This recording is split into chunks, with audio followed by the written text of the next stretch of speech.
McLeod, when he is in the lineup now, guys, the Rangers are 12-5. How did he help them? He brings that physicality, he brings that energy. Cody McLeod played in Nashville before, so he understands exactly what Smashville is all about. And he wants to get in there and set the tone for his team because the Predators want to do that to the opposition. He's having a little conversation here with Austin Watson, PK Subban. He buries PK Subban, and this sets the tone for the hockey game. Puts the Nashville Predators back on their heels, constantly on the hunt. The Predators were the prey in this game because Cody McLeod came out.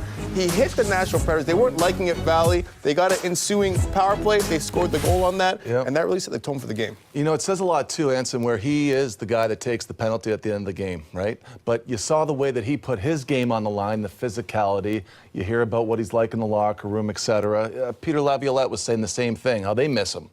But you get a kill for a guy you love, don't you? And the team really came together on that penalty kill, and it was Cody, after having the game that he had, that took the penalty, but you can see the group come together. That's a very healthy locker room. That's another helper from the game. All right, more on that penalty kill coming up. But first, we got to talk about Jesper Fast. David Quinn put him on the line with Chris Kreider and Mika Zibanejad, and the trio guys combined for 10 points. Let's take a different look, presented by Northwell Health. And Steve, it was Fast who came back into the lineup with 2 goals and 1 assist. Right, and it's neat because the perception was out there that Fast was taken off the line in the first place because he wasn't finishing. And now you see him tonight with the same opportunity after 5 games off, but he finds himself, Billy, in the right place, able to receive. And this is what Kreider does so well. He gets on the hunt. He's a pest to be with because he's got that strength and speed. Moves the puck here quickly to Zibanejad, but Fast, watch how he gets down to one knee. His right knee gets down on the ice. That allows him to elevate the puck. You can see how Pecorine has the bottom taken away, and that's why the goal goes upstairs, Anson. And look at Mark Stahl right here. Great defensive play in the defensive zone, activating, helping Neil Pionk. But this is what I love about Mark Stahl's game. Doesn't panic with the point for the puck. He's a wily veteran. Gets it over to Zibanejad, to Kreider. Now you got a 3-on-2, potentially a 3-on-3. Mark Stahl understands this. He aggressively jumps him from the back and into the rush. And Jesper Fast finds him, puts a feathery little saucer pass on his stick, and Mark Stahl buries this one like he's a wily old veteran, like he's a 50-goal scorer going top corner against Pecorine. Yeah, he looked like a sniper there again. We've seen that in recent weeks. And look, you find that spot again, that soft spot just above the defense here is Fast one more time, and that's the spot we were talking about in the pregame that he could be used in if it was the power play.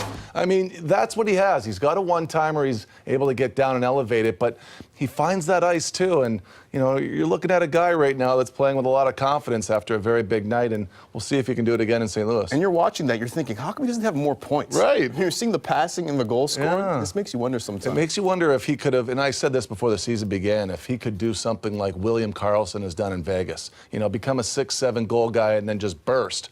He has the offensive ability. He was a top scorer in junior too, guys, overseas. All right, so Fast, that goal with 12 minutes to go, put the Rangers up 4-3, and then Anson, they had to kill a penalty, and Nashville came into this sequence with 2 power play goals in the game. They did, and that PK was just massive. Just killing that penalty at the end of the game, it really did wonders to this Rangers team, because I saw this penalty happen, I was like, uh-oh, this is the hockey game right here. But they really did a tremendous job, and I think you're going to give Hank a lot of credit there, too. Henrik Lundqvist squeezed the arm. He wasn't leaky.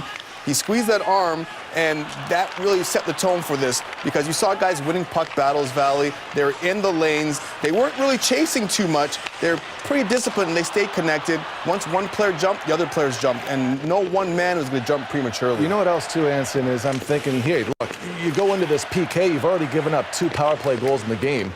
So it's not like you're having a great night on the penalty kill. And Nashville hasn't been great on the power play at home.